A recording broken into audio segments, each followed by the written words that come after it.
Buckeye Talk After Dark from Ohio State's 41-20 victory over Tulsa here at Ohio Stadium. They have shut more of the lights off, or actually some of the lights off. We're usually here during day games, but they kicked this thing off in the afternoon, and hardly anybody was here to see it. About 76,000 people showed up.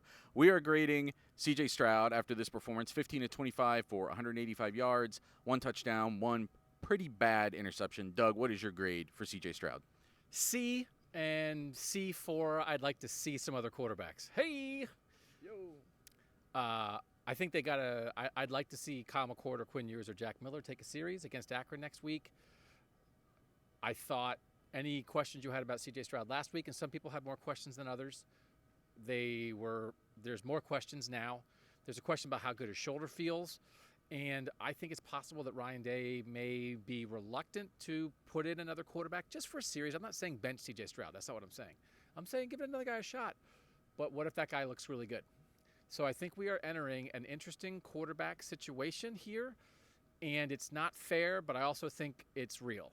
And he was fine, but he had a bad pick, as you said. He didn't do anything with his legs. This 3-3-5 defense, as CJ explained after the game, they kind of want to make you hit short stuff and not give up the big plays. So that's kind of what they had to do. But it wasn't great. And Ohio State should have a great quarterback. And so it's not about is he great today, it's is he going to be great? And I'm at the point where I wouldn't mind seeing what the other guys look like. And so it's a C.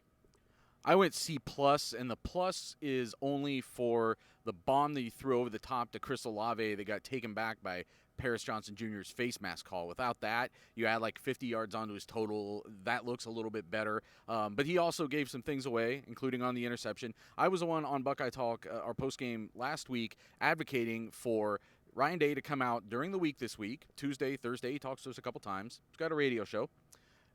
Say Kyle McCord is coming out for the first series of the second quarter, hell or high water. He's playing. It's just the plan going in. We want to see Kyle McCord. We want to get him action in the first half of the game.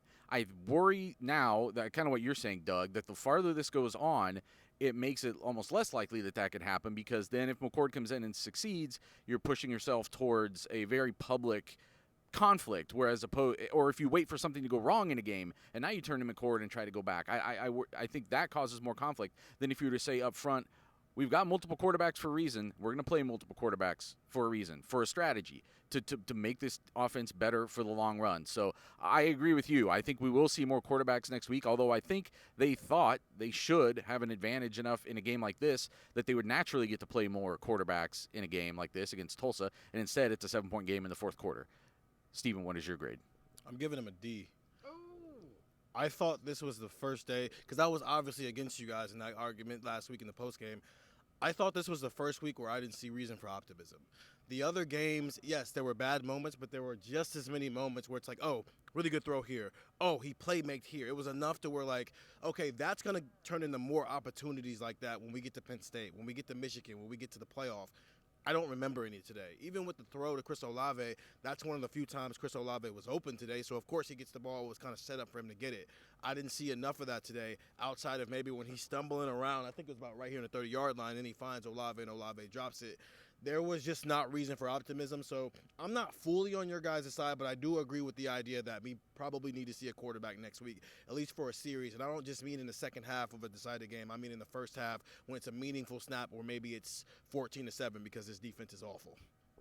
Get the text, 614-350-3315. Doug wants to jump in. I just want to make sure he has a shoulder issue, and he talked about it after the game. He keeps working it out. You guys see it in the broadcasts. He says his shoulder hurts, but he's playing through it. And so at some point you're also doing a disservice to the tough player who's trying to tough it out by continuing to put him out there, even if there's not a risk of further injury. But if he can't be himself and put his best foot forward, I don't think it's a service to him.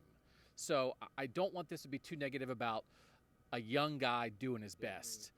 But I think that is part of the conversation. It should be, for sure.